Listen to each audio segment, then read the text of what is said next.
All right. Good morning to our cozy little group. It's our last get together of this year, and I do have a few slides, and I'm wondering, is there some trick where we can all see each other and look at the slides, or does it have to go to the big lost in slides? Does anybody know that secret? There is something, but I don't know what it is. All right. I think it's just each person's settings, but you can, if you exit the full screen, and you can see both the slides and the people. Because you're in a strip down the side. Yeah. Okay. All right. But it doesn't actually then look like a slideshow. It looks like this. Let me see here. If you go to slideshow, there you go. Okay. All right. All right. And I can still see us. Okay. So we started this quite some time back now. And the intention was to engage in a collaborative exploration of our economic systems and the tools necessary for a regenerative humanity. And the reason that we got together is I had met Tanuja, I think it's somewhere in GRC. I don't actually remember when we first met, but I liked you a lot, and I thought I want to connect. And then I was also attending some other economic conversations, and they were lovely, and they were not getting at what I wanted to work on. And so I asked Tanuja if she would be interested in starting a conversation at a little bit of a higher level. And along in there, she told me about Fritjof Capra and the Capra course and the living systems. And once I connected with that, I think that the magic just really took over for us. And so today really is a party. And I was laughing at this slide. This is how an economist writes an invitation, right? This is an economist's invitation. Wow, let's use two colors. But we want to celebrate this great year, and to express our gratitude for our time together. A few of our presenters over the year are here this morning. Deep gratitude for the work that many of our participants have really given. And then we want to look ahead. What do we want from these Tuesday conversations? So to begin the recap, this whole conversation, ongoing weekly conversation, is grounded in living systems principles. And Fritjof Capra has recently, in the last year or so, tried to distill those principles into four main ideas. And that is that life is inherently creative, and that is the spontaneous emergence of novelty at critical points of instability. And of course, there's lots more to each one of these. I just literally picked what I hoped was a representative sentence. And life is inherently regenerative, which is the constancy of renewal that operates at all levels of life.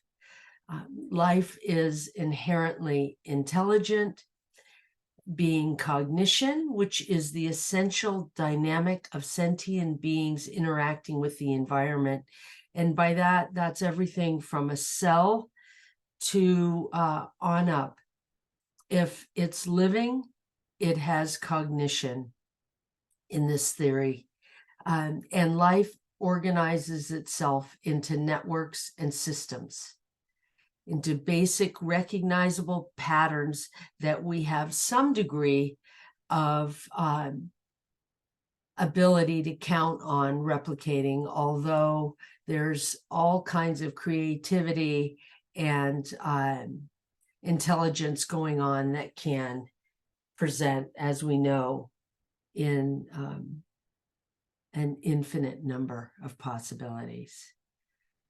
And in this time together, we really also understand living systems principles exist in economics. So they're creative in the sense of investment banking tools and budget strategies, and regenerative savings investment. They're intelligent in a million ways, business and investment strategies, just one example. And then they form into networks. So over the course of our time together, we've asked, what does that mean? If cigarettes and chocolate are a naturally occurring phenomenon, what's wrong with any of that? What does being in alignment with nature really mean? And we've done a gazillion get-togethers, and Tanuja put together these slides just to show some of the times, some of the ways we've done it. We tried to explain the living system principles, why regeneration. We looked at other model frameworks. We have looked at the interconnected businesses.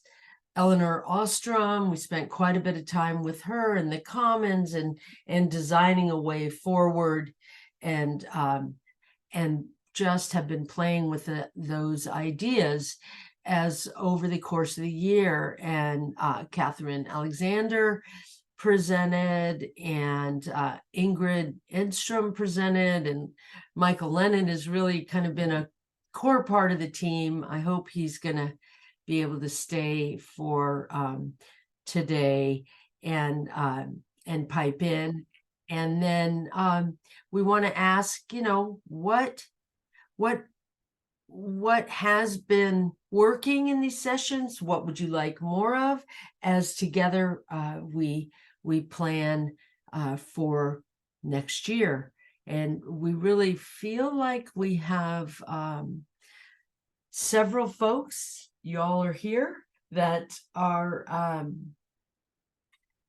consistently coming to hang out with us and to explore these things. So we want to open it up this morning and just hear from all of you guys. And yes, it's a party, so we're just going to hang out, and it's definitely not 5 o'clock here, but you can pretend you're imbibing and relax and visit together for this last session. So thanks for that little walk down memory lane. Yeah, thank you, Pam. It's interesting when we went through the list of titles that we had discussed for each of the sessions in this year. It's very interesting to see the trajectory that we have covered. Mm-hmm. It's enormous, the number of topics we've covered, really. Easily a course in economics. Of course, we didn't go into that kind of depth, but it's kudos to us, this team here, your energies and your interests, that we are able to cover so many things. Yeah, and I would suggest we really went very far into economics and oikos and understanding it. The fact that the University of Chicago has co-opted what economics means.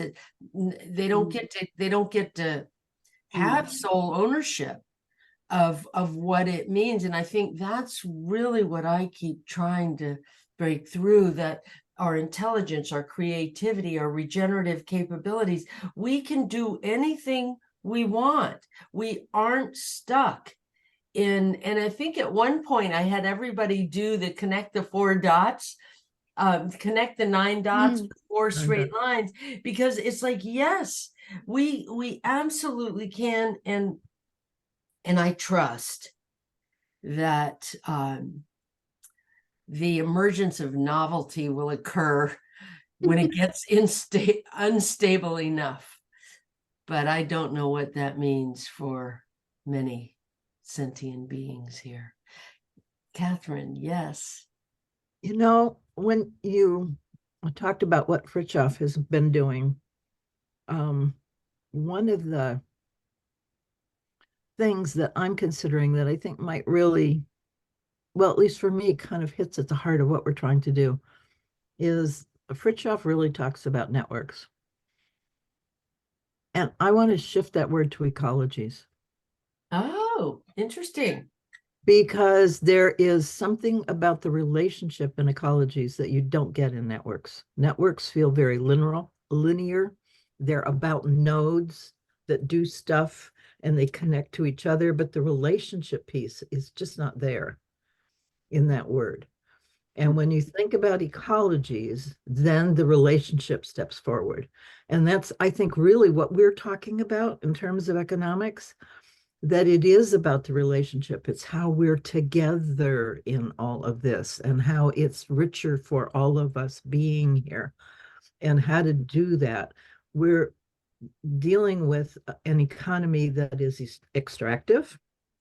So nodes could be extractive very easily because they just shift stuff from one place to another. And even though the nodes do this in terms of top and down and bottom, there is no really top, and they fluctuate. The part that it's together is really kind of missing in that word for me.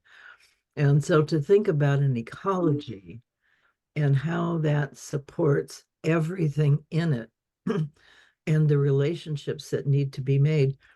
I spent some time yesterday with Nora Bateson's warm data stuff, and it's very interesting. Her languaging is difficult for me to really connect with.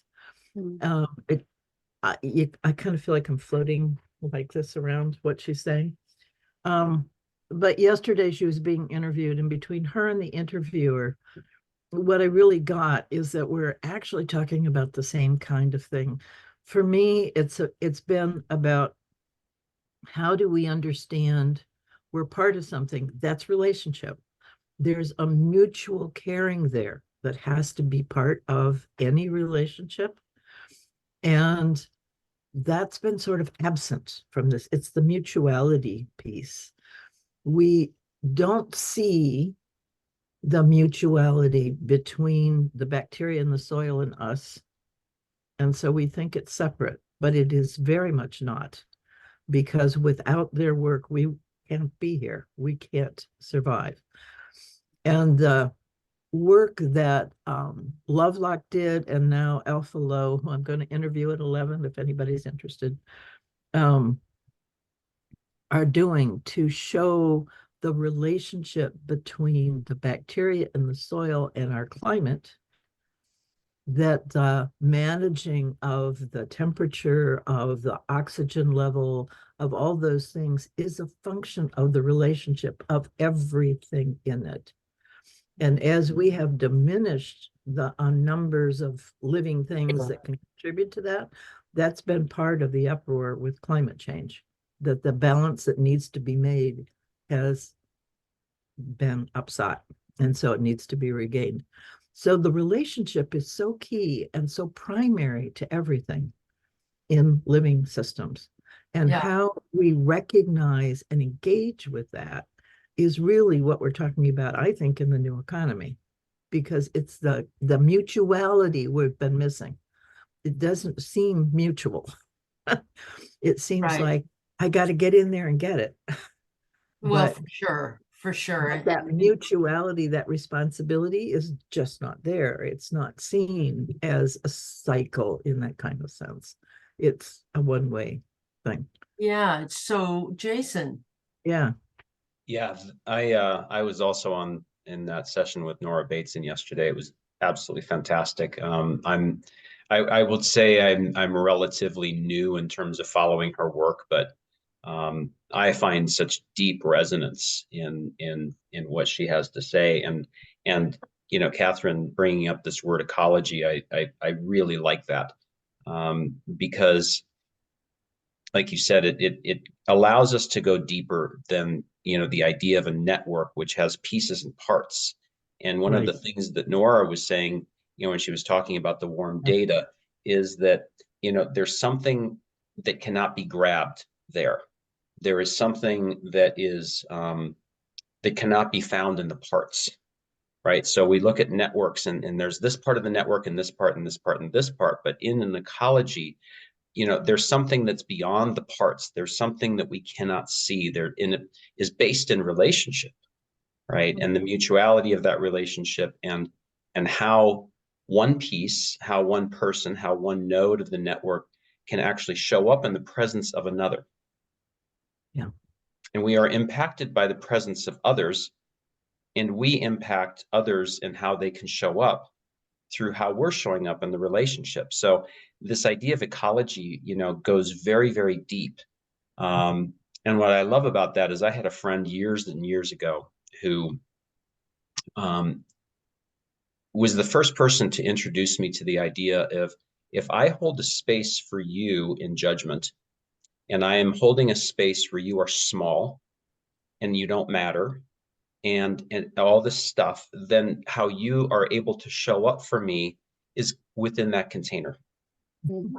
If I hold a space for others to show up in their true self and their big self, now I've opened up the possibility of how they can show up in relationship to me, and therefore that opens up possibility for how I show up in relationship to them, and everything expands. So I appreciate you bringing up the idea of ecology, Catherine. That makes really resonates deeply with me. Do other people want to comment on that?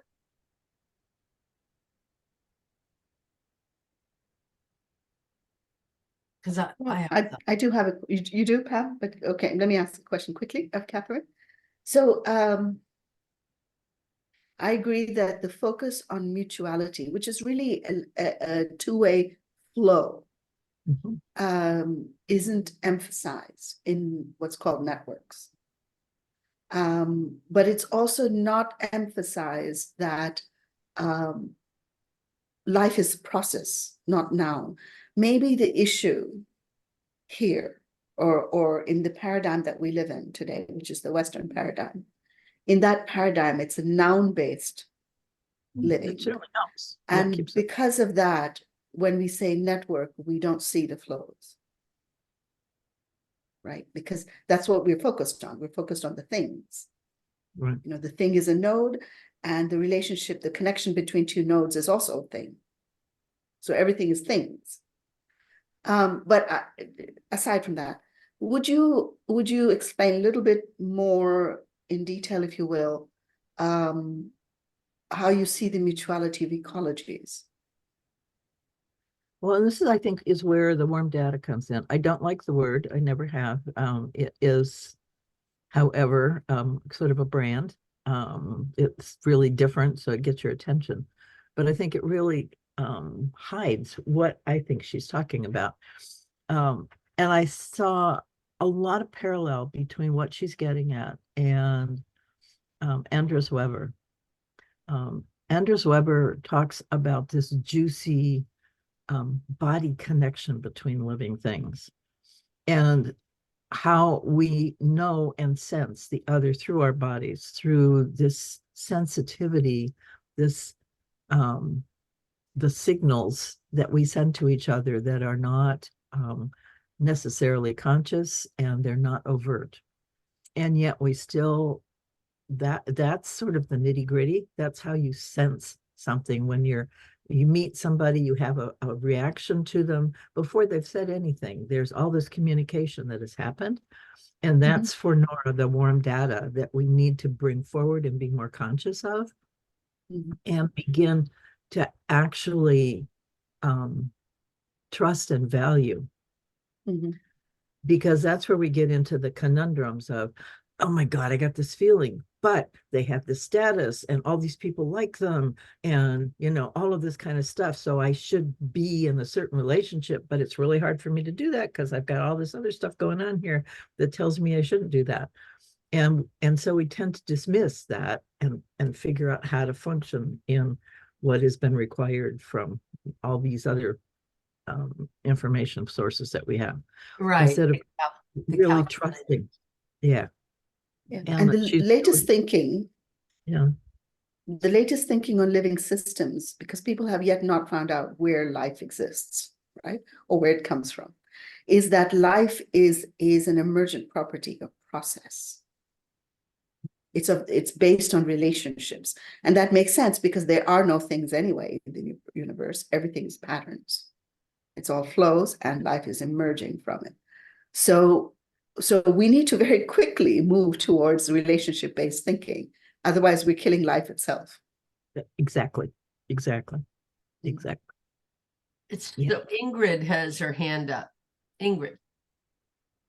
Thank you. I'm loving this conversation, and thank you, Catherine, for bringing up that idea of ecologies in lieu of networks.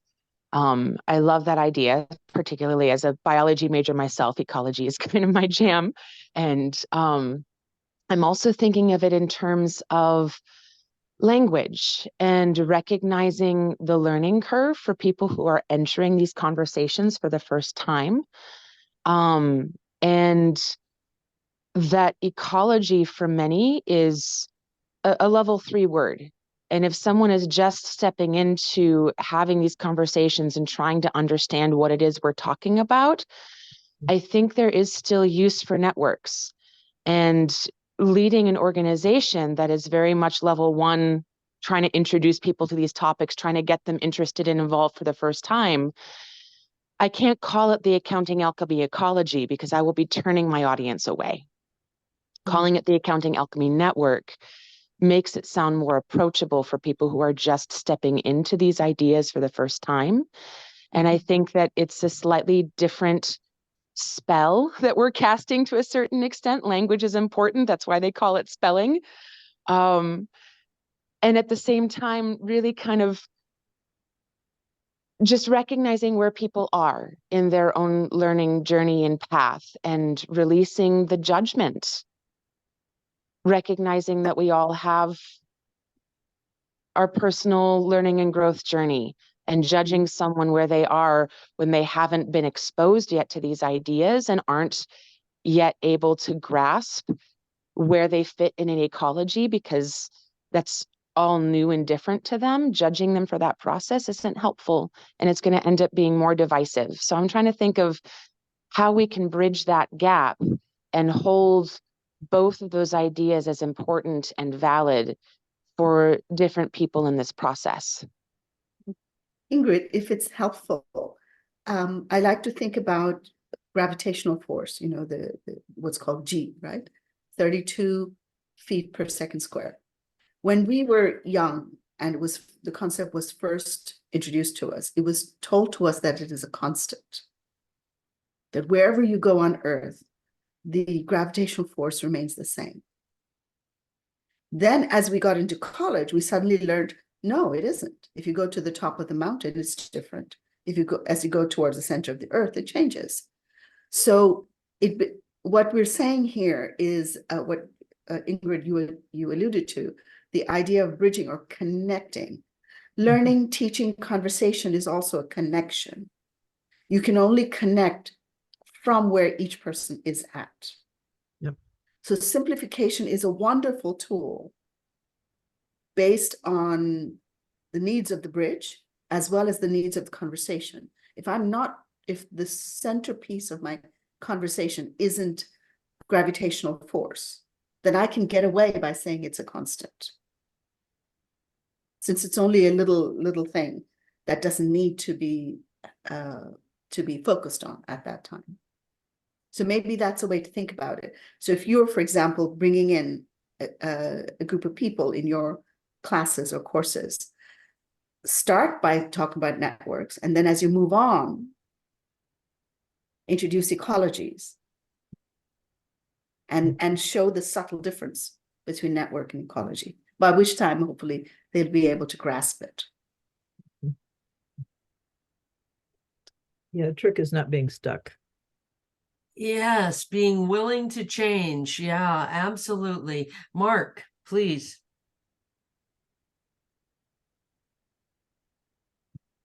Yeah, it's kind of interesting that we're using the network in some ways, like in two ways at the moment. One being sort of pointing to something that we might be observing, and then the second is like referring to a thing that exists. So such as the accounting alchemy network, like it's a thing that is trying to be pointed to, and we're also talking about networks as in things that we might be seeing in nature or elsewhere. But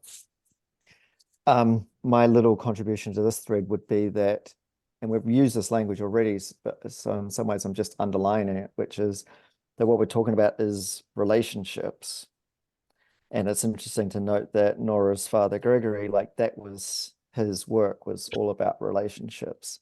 And so what we're really talking about here through the perspective of relationships is that in living systems, we see a certain quality of relationships that must be present for health and life to come forth.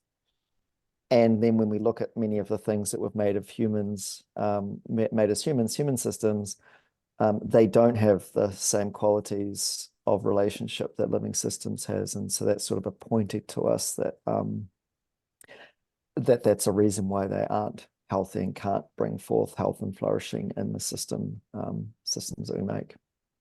So we're talking about relationships and we're pointing to a quality about them, and we might want to say it's interdependent or mutual or reciprocal or warm or any of those types of things, but we're all sort of pointing to relationships needing to be a certain quality of thing or relationship, to use the word twice in the same definition, when we're looking at living systems and potentially bringing forth that type of thing into human systems such as economics.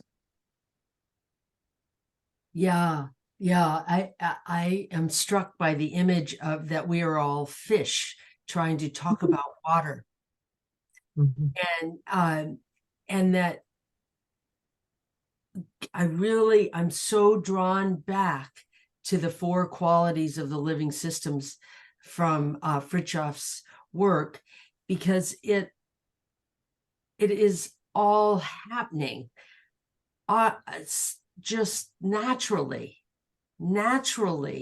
We are all auto-poeticking continuously, just going and changing and evolving, and it's all happening, and we're influencing, and all of it is happening, and it's not easy to capture it, to talk about it in the way that other things were easy to capture and talk about, and that we naturally started to count and measure and track, because all of that had a logical, creative, intelligent rationale for use. I think that thinking about the mechanistic paradigm that we are waving goodbye to and moving into our new paradigm, that happened naturally too, based on what was available. And that we are going to naturally face a great deal of changing circumstances based on the laws of the way nature works. And so I would love to really look at all of this through that reality. If we could figure out a way to always have that coloring whatever we're talking about, rather than going into let's design this whole thing over here and then we'll figure out how to make it happen. But no, it's happening. How do we get with that flow, use that flow, evolve with it, and somehow, oh, I can't articulate it fully yet, but it's right there. The answer we're looking for is not in designing systems in isolation. I think what you're pointing to is design for non-living systems versus design for living systems. That's it. Mhm. All of our design, in fact, our entire science, everything else is for non-living systems. We've just translated it into living systems. Living systems have agency. Not only do they have agency, they want to have agency. I like to think They of living want systems. to live. They want to live, they want to thrive, they want to express themselves, they want to be known as themselves. You know, each one, what is this? Someone said this. We want to be recognized as ourselves, but we also want to connect with you. So everybody wants to be recognized as themselves in connection. So the way I try to teach myself is I think of every little atom as having a smiley face. So that every atom, everything, every chair is a living thing. Then I ask myself, what is my connection to it? And what is its connection to me? And now we're at mindfulness. Because when you do mindful walking, mindful eating, that's what you're doing. What is your relationship with your activity? You're eating all those smiley faces. Okay, maybe not so literal. So, I love it, Tanuja. That's great. Jason. So I want to add that I think that if we want integrity, the only way we can have it is through this process, because it is the sensitivity to relationship which really creates integrity in the system. So the only way we can have it is through relationship. It's through the authenticity in relationship. That's the piece that keeps the integrity there. So if you're sensitive to yourself and what's real for you, and you're responding to what's real for someone else, then whatever comes out of that relationship keeps the integrity in the system. That's one of the pieces that's been so sorely missing. And to Tanuja's point, it's about living systems. So if you keep life and you're sensitive to what brings life, that liveliness, it's not just existence, but the vitality and the robustness that happens in life. When you manage that, when you pay attention to that, when you're sensitive to that, then you manage the integrity of the system and you keep that flow going, because that's the obligation we have. That's the prime directive, is to keep life going, to keep life happening. And so you have to be sensitive to how that manages. And when you do that, and when you have a whole group of cells or living entities doing that, you have an ecology.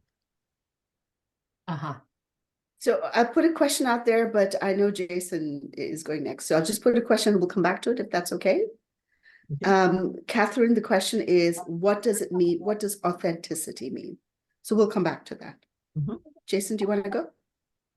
Yeah, I was struck when Pam made the comment about, fish trying to define water, or however you said that. And I've had this image in the past little period of time of, life flows. Life is always moving. Life is always changing.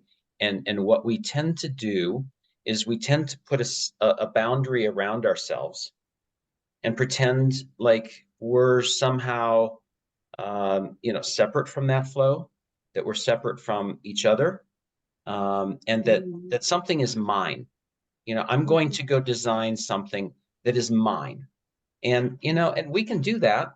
But what happens is we're going to not benefit personally in our own lives and our own actions from being a part of the flow of life and sort of take in all of that beautiful energy of life that is flowing, we're going to go with the flow anyway without the benefit, because life is going to change and it's going to carry us down the river, so to speak. And we're going to go bouncing down, hitting the rocks and being frustrated and feeling damaged and whatever else, as opposed to like dropping this barrier of I'm separate from life itself and going with that flow and benefiting from all of the information that is flowing with that flow of life. Yeah. Like putting yourself in a concrete box and getting into the river, and you're like going down the river inside a concrete box. And then Except the blaming the concrete river for box all might the actually problems. stay there, where we have no option of staying where we are. Night. Yeah. Right. I mean, we just don't. We are going to be moved. Right. Right. Yeah, Yeah. which is interesting if you look at the conservative movement that works so hard to keep it how it was. I mean, the amount of energy that goes into trying to stop To the kill life. flow. It's not even stopping, it's going back to. Well, Yeah, I mean, we're talking now about swimming upstream against life. Yeah. exactly. And it will not work. It never has in all the thousands of years, but yet so much hurt happens in those efforts. Yeah. And there's so much potential, so that limitless potential in that flow of life. Yes, You know, that's all of the quote unquote answers, the solutions, the true new innovations, the things that we can tap into being a part of that flow, the right? The creative information that says, intelligence. go here, do this. Oh, here's a way to do something different. You know, that kind of information cannot come to us when we've put ourselves in this bubble of separation. Like, this is my idea. Well, ironically, which is where the invisible hand and that whole idea put us, hundreds of years ago, and where we've basically been hanging out this whole time. So, Michael Lennon, are you going to show yourself, or are we gonna? No, I can't. Yes, you can. Hello, everyone.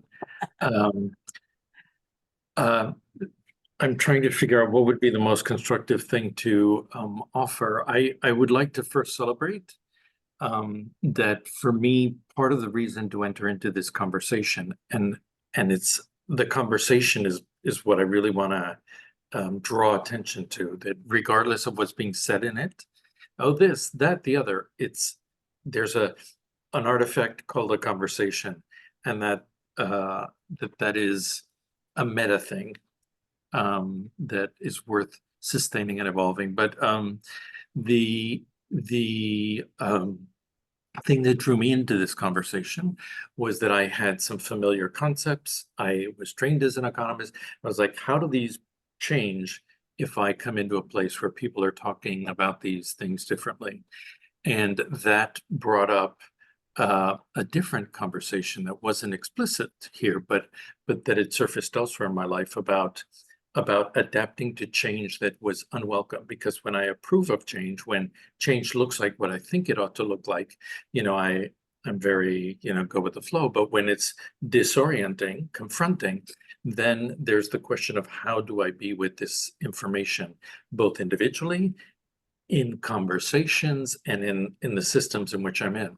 And so I thought that one of the important conversations that we had was this idea of how do the ways in which other disciplines deal with deep adaptation, recovery, and the kind of realignment and behavior change, the translation of a conversation into how am I behaving differently in my life.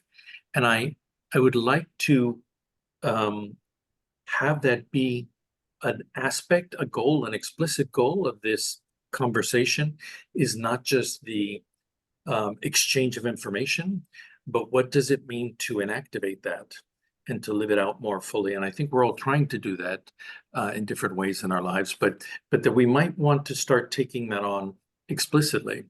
Like, where are we pushing up against our lives, and and how do we what are we learning as a consequence, so that the experience of regenerated being and interbeing are continue to be rippling out there in the world. And finally, I wanted, when I drew attention to conversation, you know, one of the things that we've been talking about here, and that is important to keep in mind, is, you know, in some ways everything's connected to everything else. And one of the things that is also true is that things form into individuals, and in their individuation behave differently than everything else. And so what am I getting at? That how I think as a person is different than how this group, how an economy thinks. And so sometimes we need to really keep clear, you know, are we speaking human? Are we speaking turtle? Are we speaking economy? So that we're not just projecting into anthropomorphizing into other spaces again and again the properties of what is the individuated experience. And I'm not expert in this, but it's a recurring blind spot that I think we have to try and cultivate greater skill with, so that we can be intentionally related to these things more skillfully, rather than assuming that they all behave and operate along the same lines. Last remark I'll make, and I didn't expect to make it, but I shared it, and I just remembered that I shared a link to a conversation between Daniel Schmachtenberger and Nora. And what I thought was so wonderful about that conversation, I shared it in a different group, that a 3-minute excerpt, and they loved Nora and they hated Daniel. And these were primarily people who were connected to the earth, love everything. And I thought Nora and Daniel were great archetypes of progressive mindsets of, if you will, matriarchy and patriarchy. And a benevolent patriarchy, you know, of being defining things versus loving things, and, you know, using AI instead of, you know, being in good relation. And so it's just a very rich conversation. One of the insights for me from that conversation was that all this change has violated spaces that in previous generations we had established precedents for how to do. And Nora used the example of family. You know, that a prior generation, the way in which family cared for each other was the children were going to take care of the parents, you know, and there's been a shift in the rules inadvertently, in that no, they're supposed to now go to senior citizen homes and so there's been all kinds of invisible ways in which living precedent has been co-opted by the economy, you could say, or served by the economy, depending on what your version and your story is. And how has that automating of a process also violated prior relational dynamics that were in place? And this is, I think, where we have to start reconsidering over and over and over the oh yes, and those of us who have been raised in a different time and don't have those prior baselines don't even know that we don't know that there are other ways of being, you know, that I can take care of my parents instead of worrying about getting more money to pay for their you know.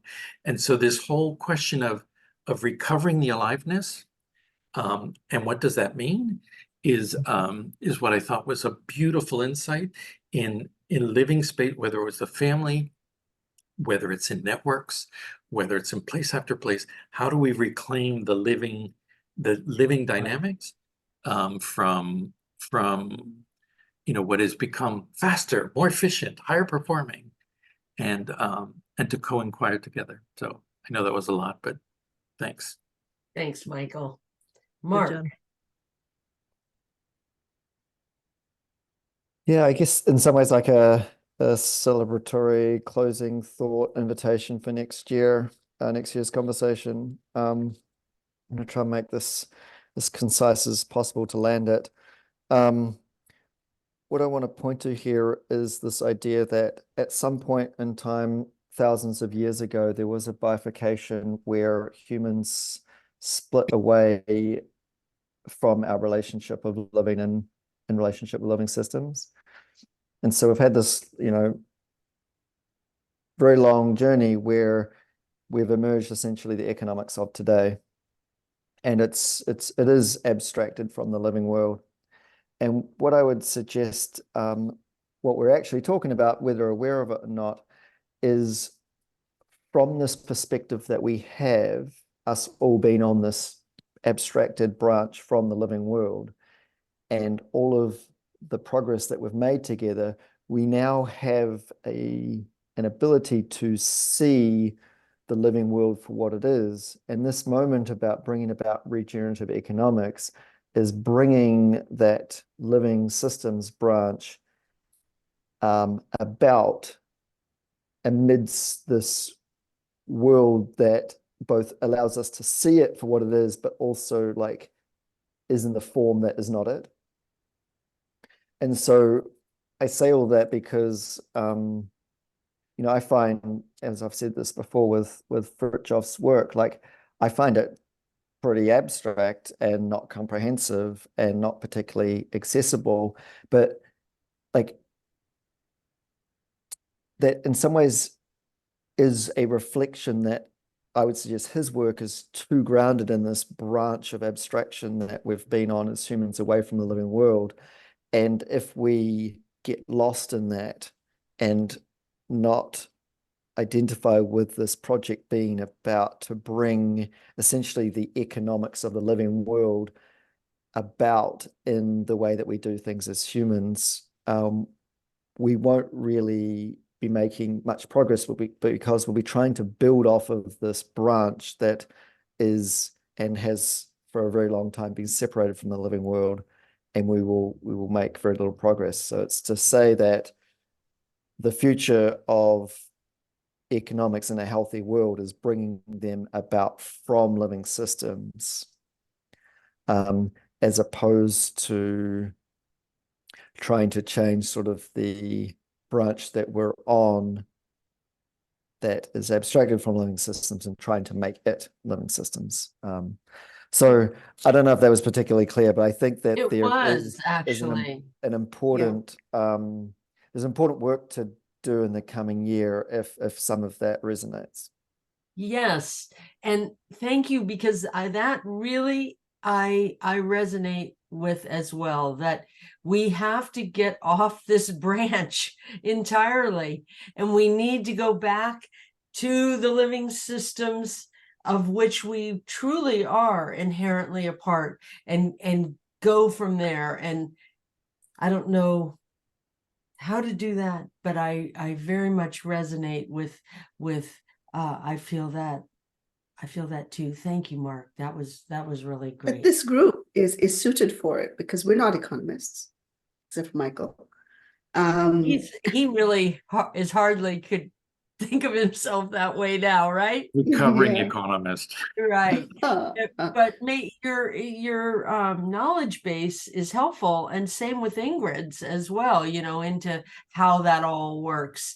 So, okay, we have just a few more minutes. Yeah, Mark, what you're alluding to is really about first principles approach, where we ask the question, what is our starting point? So our starting point is human behavior and human society. That's why we said early on, Pam, that the economy is a human construct, or business is a human construct. Right. Money is a human construct.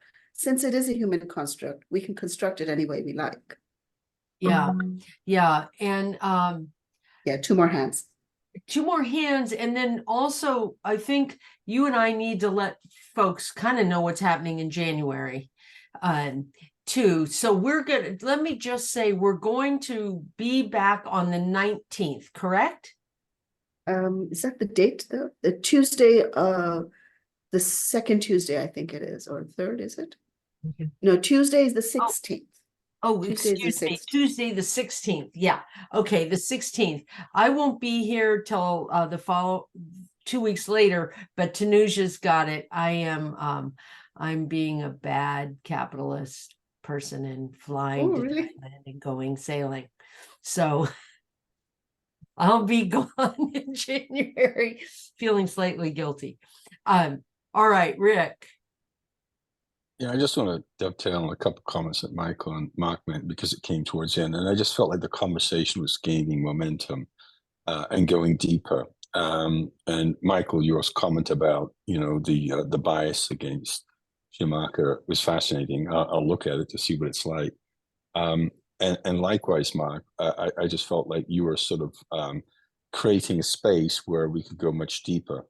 And so one of the questions I have for next year is, well, how can things be set up in such a way that we can go deeper more quickly, and we only start getting deep towards the end, and then we don't have anything to keep it going? And so it's the issue of threads, how to keep the threads going with things. Because something emergent comes out, and then next week you say, well, what exactly happened at the end, sort of thing. So, I mean, the talk that Kevin gave, I thought was very good, except I just felt that had we had, I'm willing to put a little extra work in the beginning so I come prepared. So it's not just somebody giving a presentation for 20 minutes, half an hour. It gives more time for dialogue. So I'm just putting a plug to think about how to design things in a way that what we're getting in the last 10, 15 minutes can actually start maybe after the first 15 minutes. There's a challenge for you two ladies. There's a challenge for you. Thank you. Thank you. Keep coming back. It works. All right. And Wasn't there another hand up? Yeah, Catherine's was up. You No. Yeah, it's fine. It's fine. Well, I couldn't agree more. I think it just really cracked open, and I wish we were meeting all morning, but unfortunately, we're not. But I just thank you so much. This was so awesome, and please keep coming back. I think we're on to something here. Michael, you really just, I want to give you a thanks. You've helped us a lot, especially. And vice versa. Sorry to interrupt. Both of you have been rock stars, so thank you. Sorry, I know I interrupted. Well, thanks. And to everyone. And we want to hear from you. Mark, I'd love it if you would be willing to put this idea into a starter little set of slides. But you have to wait until the end of January so that I get to be there. But we'll just keep doing it. And any ideas you have, please reach out. Let's start with from a deep point at the very beginning, and really create a community, a relationship, an ecology for change, because that's why I come here, is to help this change that has to happen. And thank you so very much to everybody. Catherine, did you want Yeah, I just wanted to say, maybe thinking about how money can promote life. How Is what? How money can promote life is a bridge from where we are to where we want to be. How we can reshift the way we use it so that it does promote life instead of extract life. Yeah. Dawn Morton and her Edge Finance Accelerator, is really looking at money as a force of love and a force of medicine to heal the world. And it's a beautiful way to shift our perspective of money, so that we can utilize it in these positive ways. Yeah, I have a friend who is working on an application to help people pay forward. So you would give money to people to encourage them to do things that you enjoy and want to share. So instead of giving the idea of a book, you'd give the book. That you actually give it forward. And he has a whole way of tracking all that. And yeah, that's what the app does. Okay. All right, you all. Well, may the solstice be lovely for you all. Right. Mm. Yes, all the very best for the festive season, for the end of the year, and also for wishing everyone a wonderfully prosperous new year. And I mean prosperous in all its senses. In the deepest ecological definition. Yes. All right, be in touch, stay in touch. See you in the new year. Bye, everyone. Bye-bye. you. Season's Cheers. greetings. Cheers.